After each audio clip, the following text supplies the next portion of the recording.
They say you don't know what you have until it's gone. For me, it wasn't that I didn't know. I just didn't care enough to protect it. The signs were there, blinking like warning lights on a dashboard, but I kept driving, convinced I could outrun the consequences. My name is Olivia. I'm 32, and this is the story of how I destroyed the best thing in my life without even realizing what I was doing until it was too late. It started on a rainy Friday night at the Rustic, a bar where our friend group gathered every week without fail. 8 of us crammed into a booth meant for 6, shoulders touching, laughter mingling with the sound of clinking glasses and the soft jazz playing in the background. My husband Ethan was unusually quiet, staring into his whiskey like it held answers to questions I didn't know he was asking. I was 3 drinks in, loud and animated, compensating for his silence by being the life of the party. So there I am, trying to explain to this client why her vision would bankrupt the company while she's insisting that I just don't understand her creative process. I laughed, gesturing wildly, as our friends chuckled. Meanwhile, I'm thinking about the pile of bills waiting at home and how I'm going to juggle everything while this woman wastes my time. I glanced at Ethan, hoping for at least a smirk. Nothing. Just that same distant stare, those dark circles under his eyes that had become permanent fixtures over the past few months. His fingers tapped an irregular rhythm against the glass, a nervous habit he'd developed recently. Something inside me snapped. "Hey, Ethan," I said, my voice cutting through the conversation. "Are you even listening? Or are you too busy feeling sorry for yourself?" The table went quiet. Our friends shifted uncomfortably, suddenly very interested in their drinks. Megan, my best friend since college, shot me a warning look that I pointedly ignored. Ethan looked up, and there was something in his eyes I'd never seen before, a hollowness that made my stomach twist. "What's that supposed to mean?" he asked quietly. I should have stopped. I should have realized something was seriously wrong. Instead, I doubled down. "It means maybe you should grow a spine and stop sulking. Some of us are actually trying to have a good time." I turned to our friends. Seriously, he's been like this for weeks, like the world is ending because his precious startup is struggling. That startup was his dream, the one he'd sacrificed everything for, including his corporate job that had once paid for my shopping sprees and our mortgage, the one he'd poured our savings into while I continued spending like nothing had changed, the one he stayed up working on until 3 a.m, night after night, while I complained about him not coming to bed with me. The silence that followed my words was deafening. Ethan didn't yell. He didn't defend himself. He just looked at me with those empty eyes, set his glass down with deliberate care, and walked out. "Drama queen," I muttered, but the words felt hollow, even as they left my mouth. Marcus, Ethan's best friend since high school, shook his head at me. "That was low, Olivia, even for you." "Oh, please," I scoffed, though something cold had settled in my chest. "He's fine. He'll get over it." But as the night went on, the empty space beside me seemed to grow, stretching into something I couldn't ignore. By midnight, when everyone was making excuses to leave earlier than usual, I felt the first stirrings of genuine worry. When he didn't come home that night, I told myself he was being childish. When he didn't answer my texts the next day, I convinced myself he was trying to make me feel guilty. By the 3rd day, when our mutual friend suddenly became unavailable whenever I called, I started to understand that something fundamental had shifted. I drove by his office on the 4th day, hoping to catch him during lunch. His car wasn't in the lot. When I called his business partner, the response was terse. "He's taking some personal time." He's my husband, I said, anger rising. I have a right to know where he is. Maybe you should have thought about that before you humiliated him in front of everyone, came the cold reply before the line went dead. It wasn't until a week later that I found the note on the kitchen counter, tucked under a stack of past due notices I'd been ignoring. Olivia, I've moved my things to a temporary place. I need space to think about what comes next for us. If anything, I'll be in touch about practical matters. That was it. 7 years of marriage, and all I got was a note that could have been written to a roommate. I crumpled it up and threw it across the room, anger boiling over. How dare he? Over one stupid comment at a bar. We'd had worse fights than this. I opened a bottle of wine, fully intending to drink my frustration away. But 2 glasses in, I was hit with a wave of panic. What if he didn't come back? What if this wasn't just a temporary cooling off period? The thought was so terrifying that I immediately called him, only to be sent straight to voicemail. Ethan, this is ridiculous, I said, trying to sound firm, but hearing the slight slur in my words. You can't just disappear because I called you out on your mood. Come home so we can talk about this like adults. When he didn't call back that night, I sent a series of increasingly desperate texts. You're being childish. Our friends think you're overreacting. At least tell me where you are so I know you're safe. I'm worried about you. Please come home. I miss you. The lack of response was deafening. As the days turned into weeks and my calls continued to go straight to voicemail, I started to replay not just that night, but our entire relationship. The pattern was so clear, I couldn't believe I'd never seen it before. There was the time I maxed out our joint credit card on a weekend shopping trip with my friends, leaving him scrambling to cover the mortgage. You'll figure it out, I'd said dismissively. You always do. Or the business dinner where I'd mocked his boring industry stories in front of his colleagues, laughing that he should leave the charming to me. I'd thought I was being witty. Looking back, I saw the humiliation in his eyes. There was the time his mother was hospitalized, and I complained about having to cancel our vacation plans. It's not like she's dying, I'd said. She just broke her hip. I remembered how he'd stared at me, something breaking in his expression, before quietly going to pack his bags to visit her alone, and countless moments where I'd interrupted him, talked over him, dismissed his concerns as overthinking, or told him to man up when he expressed anxiety about our finances. One memory in particular kept surfacing. The night he'd come home, excited about a potential investor for his startup. He'd been talking animatedly, more enthusiastic than I'd seen him in months, and I'd cut him off to complain about the grocery delivery being late. Can you focus on what matters for once? I'd snapped. I've had a terrible day, and now we don't have anything for dinner. I remembered how his face had fallen, how the light had gone out of his eyes. He'd apologized. He'd apologized to me and gone out to pick up takeout. When he returned, he never mentioned the investor again. I started to realize that what happened at the Rustic wasn't the cause. It was the final straw. By the 3rd week of his absence, I was desperate enough to swallow my pride and call his sister, Lauren. We'd never been close. She'd always been protective of Ethan in a way that I found annoying. I need to talk to him, I said, as soon as she answered. He doesn't want to talk to you, she replied flatly. Lauren, please, I'm worried sick. No one will tell me anything.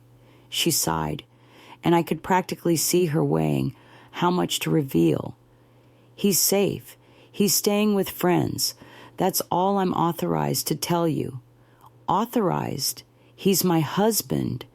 Is he? Her voice was sharp. Because from where I'm standing, you haven't treated him like a partner in years.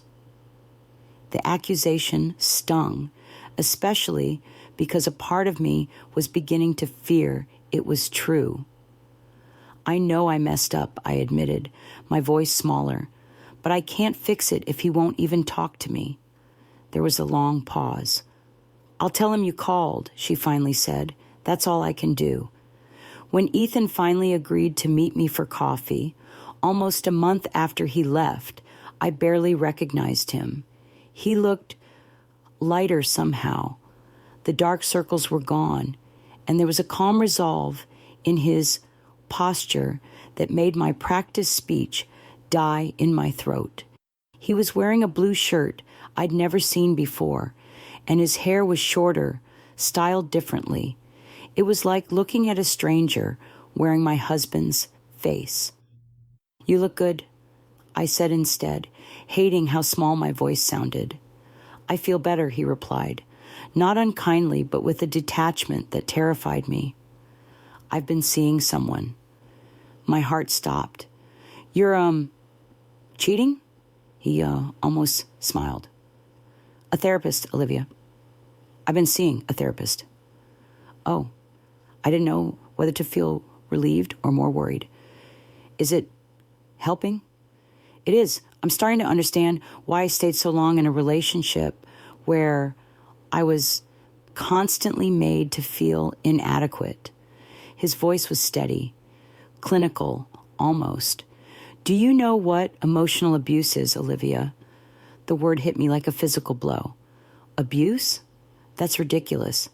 We had problems, sure, but you never hit me, no, but you systematically tore down my self-worth for years. You belittled me in public, dismissed my feelings, manipulated me with guilt when I tried to establish boundaries, and made me responsible for your financial irresponsibility while mocking my concerns. He laid it out so calmly, so matter-of-factly, that I couldn't even argue because he was right. Every word was true, and hearing it described so plainly made me physically ill. I never thought of it that way, I whispered. I know. That's part of the problem. I reached for his hand, but he pulled back. That small rejection felt like a knife twisting in my chest. I still love you, I said, and I meant it more in that moment than I had in years. We can fix this. I'll change. I'll go to therapy too. I'll do whatever it takes. His expression softened slightly, but the resolve in his eyes didn't waver. I believe that you want to change right now, but I don't believe you understand how deep this goes or how much work it would take. Then help me understand, I pleaded. Don't just walk away. Ethan sighed, running a hand through his hair, a gesture so familiar it made my heart ache. Do you remember last Christmas, when your mother criticized the gift I gave her, and instead of defending me, you joined in and said I wasn't good at thoughtful gestures? I winced. I was just trying to smooth things over with Mom. You know how she gets. Or the time I got passed over for a promotion, and you said maybe if I had more backbone, I wouldn't always be overlooked. That was just... Or when I told you I was thinking of seeing a therapist for my anxiety last year, and you told me to just have a drink and lighten up because everyone's stressed. Each example hit harder than the last. I couldn't defend any of it. I don't think you're intentionally cruel, Olivia, he continued, his voice gentler now, but you've spent our entire relationship prioritizing your needs, your image, and your comfort over mine. And when I tried to express that I was drowning, you told me to swim harder. Tears rolled down my cheeks, and for once, I didn't try to manipulate the situation by playing the victim. I'm sorry, I whispered. I am so, so sorry. I believe you, he said quietly. But right now, I need to prioritize my own healing. Does that mean there's no chance for us? He was quiet for a long moment. I don't know. Maybe someday, if we both do the work we need to do. But I can't make any promises, and neither should you. As I watched him walk away, I felt something I'd never truly experienced before: complete accountability. Not the performative kind where I'd say I'm sorry while mentally justifying my actions, but the crushing, transformative weight of truly seeing the damage I'd caused. That night, I drank until I couldn't feel anything. Then I called my sister. He says I emotionally abused him. I sobbed into the phone. I didn't mean to. I swear I didn't mean to hurt him. Cassie, always the more sensible one, didn't immediately jump to comfort me as she usually did. What exactly did you do, Liv? And so I told her everything: the belittling comments, the financial irresponsibility, the dismissal of his feelings. With each confession, I expected her to defend me, to assure me I wasn't as bad as I was making myself sound. Instead, she was quiet for a long time. Cass, I finally prompted. I think, she said slowly, that you need to take a hard look at yourself. Because what you're describing, if Ethan was doing those things to you, I'd be telling you to leave him. Her words were like a bucket of ice water. So you think he's right? That I'm abusive? I think you picked up more of Mom's traits than you realize, she said gently. Remember how she used to make Dad feel about himself? How she'd cut him down in front of people, then act like he was overreacting if he got upset. I remembered. Our mother, charming and vivacious in public, relentlessly critical in private. Our father, gradually becoming quieter, more withdrawn, until he was barely a presence in our home. The way we walked on eggshells around her moods, the way she made every problem about herself. I'm not like Mom, I protested, but the denial sounded weak, even to my own ears. Maybe not entirely, Cassie agreed, but enough that you should be worried about it, enough that you should get help. That was 6 months ago. Since then, I've been doing the hardest work of my life, twice weekly therapy sessions that leave me emotionally exhausted, support groups where I've had to confront the patterns I inherited from my own parents, financial counseling to address the spending habits I used as emotional band-aids. I've learned terms like narcissistic tendencies and emotional manipulation. I've had to face the ugly truth that I've been using people, not just Ethan, but everyone in my life, to fulfill my needs without considering theirs. I've had to accept that my charm, which I'd always considered my greatest asset, was often weaponized to get my way. The first few weeks of therapy were a nightmare. I'd leave each session feeling raw and exposed, defensive and angry. She doesn't understand, I'd tell myself about my therapist, Dr. Rivera. She's making me sound like a monster. But gradually, with each painful session, the picture became clearer. I wasn't a monster, but I wasn't the victim I'd always cast myself as either.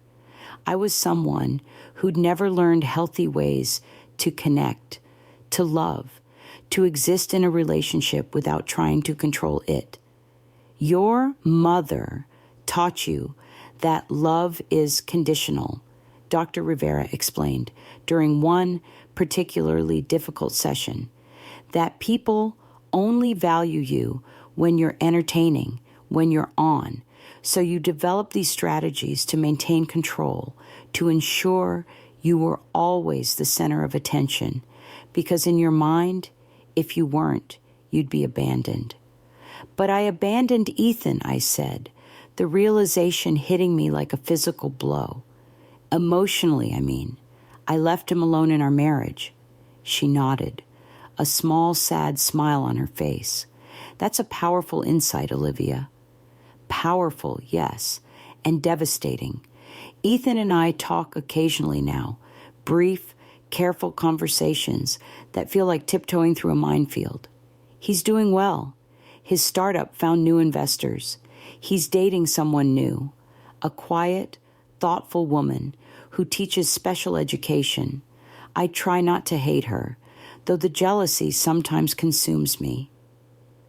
The first time he told me about her, I had a panic attack so severe I had to call Dr. Rivera's emergency line. The thought of him with someone else made me physically ill. Not because I couldn't stand the idea of him being happy without me, but because I couldn't stand the idea that someone else could make him happy in ways I had failed to. This is good, Dr. Rivera insisted during our next session. This pain you're feeling, it's showing you that you genuinely care about his well-being, not just what he can do for you. It didn't feel good. It felt like dying. But I was learning that growth rarely comes without pain. Last week, he told me he's proud of the work I'm doing. Those words meant more to me than any validation I've ever received. But they also broke my heart because I finally understand what he needed from me all along. Not just love, but respect. Not just passion, but partnership. Not just my presence, but my consideration. I remember a moment early in our marriage when we were lying in bed, limbs tangled together, his hand tracing patterns on my back. "You make me feel alive," I'd whispered to him. "You make me feel safe," he'd replied. At the time, I'd thought my compliment was better, more romantic, more passionate. Now I understand the profound gift he was offering me, his trust, his vulnerability, and I'd thrown it away. I don't know if Ethan will ever come back to me. Some days, I'm not sure he should. The woman I was with him wasn't someone I'm proud of being. The woman I'm trying to become now is learning to stand on her own, financially, emotionally, completely. Last month, I finally moved out of our house. It was too big for just me, too full of memories, and frankly, too expensive. I found a modest apartment closer to my office. For the first time in my adult life, I'm living within my means, cooking my own meals, not drowning my loneliness in shopping sprees or nights out. It's quiet, sometimes unbearably so, but in that quiet, I'm starting to hear my own thoughts more clearly, without the constant noise of social validation I'd always surrounded myself with. They say you don't know what you have until it's gone, but that's not entirely true. Sometimes you know exactly what you have, but you think it's unbreakable. You think you can keep taking and taking without giving back. You think love is enough to weather any storm, even the ones you create yourself. I know better now, but knowledge and wisdom are different things. Wisdom comes from pain, from loss, from facing the hardest truth of all. Sometimes the villain in your story is looking back at you in the mirror. My name is Olivia. I'm 32 years old, and this is the story of how I'm trying to become someone worthy of the love I threw away. The divorce papers arrived on a Tuesday, nestled between a utility bill and a flyer for a local pizza place. I'd been expecting them, of course, but the sight of them still knocked the wind out of me. I sat on my kitchen floor, manila envelope in hand, and cried until I had no tears left. That night, I did something I hadn't done since college. I called my father. "Daddy," I whispered when he answered. the childhood name slipping out unbidden. Olivia? He sounded surprised. We hadn't spoken in months, not since a tense Christmas dinner where I'd been more my mother's daughter than I cared to admit. Are you okay? No, I admitted, and then it all came pouring out. The separation, the therapy, the divorce papers sitting unsigned on my counter, my fear that I'd become my mother. He was quiet for a long time after I finished. Then he said, I think I need to tell you something about your mother and me. What followed was a story I'd never heard, or perhaps had never been willing to hear. How my vivacious, charming mother had slowly eroded his self-esteem over decades. How he'd stayed because he loved us, because he hoped she'd change, because leaving felt like failing. How he'd finally left, not when she'd had an affair, though she did, but when he realized he no longer recognized himself in the mirror. The hardest part, he said softly, wasn't losing her. It was finding myself again afterward. But Liv, it was worth it. The pain, the starting over, all of it was worth it to remember who I was. How did you do it? I asked, desperate for a roadmap out of the darkness. One day at a time, he said simply, and with help, a lot of help. The next day, I signed the divorce papers and sent them back to Ethan's lawyer. It was the most painful thing I'd ever done, but also the most honest. He deserved his freedom, and I needed to face the consequences of my actions. Months have passed since that day. Life has moved in unexpected directions. The divorce was finalized in a quiet, civilized proceeding that felt nothing like the dramatic courtroom scenes I'd imagined. We sat across from each other, signing papers that ended 7 years of marriage, and then we walked to a nearby cafe and had coffee. Are you happy? I asked him, stirring my latte absently. He considered this carefully, in that thoughtful way he always had, the one I'd once found so frustrating and now missed desperately. I'm at peace, he finally said, which isn't the same thing, but it's what I need right now. I nodded, understanding more than I would have a year ago. Dr. Rivera says I'm making progress with my narcissistic tendencies. I offered a small smile. Apparently, admitting you have them is half the battle. That sounds like progress, he agreed, and there was genuine warmth in his eyes, though it wasn't the love I still longed for. I sold most of my designer stuff, I continued, paid off the credit card debt. I'm living within my means for the first time in, well, ever. I'm proud of you, he said, and I believed him. As we parted ways outside the cafe, he hesitated, then gave me an awkward hug. Take care of yourself, Olivia. You too, I whispered, fighting back tears. I watched him walk away, not with the bitterness I'd once felt, but with a complicated mixture of regret and hope. Hope, not that he would come back, but that I would continue becoming someone better than I had been. That night, I sat alone in my new apartment, smaller than our house had been, but all I needed, and wrote in the journal my therapist had suggested. I wrote about accountability and growth, about learning to sit with uncomfortable truths, about the difference between saying, I'm sorry, and truly making amends. I wrote about how sometimes the most important relationship you need to repair is the one with yourself. The next morning, I woke to a text from Ethan. Thanks for yesterday. It meant a lot to talk like that.